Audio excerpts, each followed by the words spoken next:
السلام عليكم ورحمة الله وبركاته. خلصت الصناديق، كذا طرد طلع وخلصت الصناديق، ودلوقتي اتفاجئت بطرد كمان طلع، بالرغم ان انا موت او ان انا هدمت البيوت الملكية، الا ان ممكن تكون في ملكة عذراء طلعت، فالملكة القديمة خدت شوية نحل وطلعت برضه وسابت لها الخلية. فممكن العذراء دي انا ما خدتش بالي منها ساعة ما كنت بهدم البيوت الملكية. المهم كنت مجهز العلبتين دول فاتفاجئت بفوق طلع واتجمع في المكان ده، فجبت علبة منهم.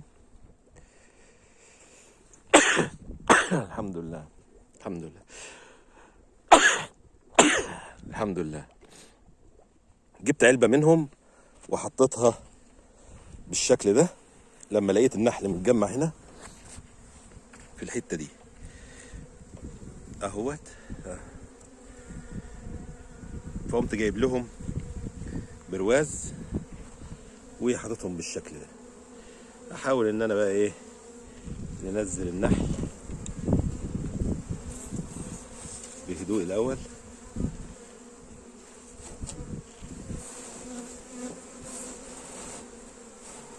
واحده واحده كده.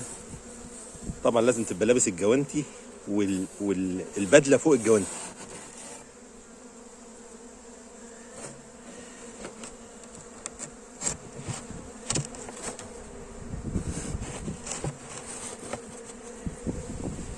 البدله فوق الجوانتي عشان خاطر ما يتسربش نحل ويدخل من تحت الجوانتي ويقرصك. تمام. طبعا اهي الملكه اهي، الملكه اهي هحاول انزلها هي، لان هي لو نزلت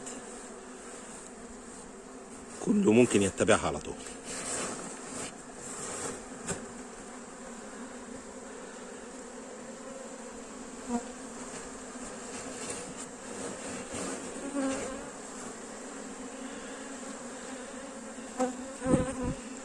كده ان شاء الله باذن الله هيهدى ويتجمع تحت.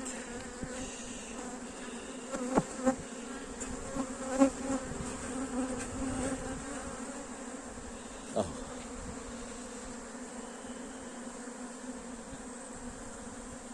لو الملكه نزلت، طبعا انا وقعتها اهي، الملكه اهي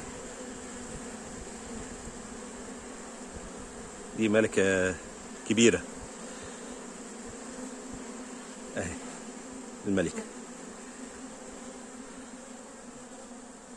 ان شاء الله باذن الله هيتجمع على البرواز واحده واحده، اديله فرصته.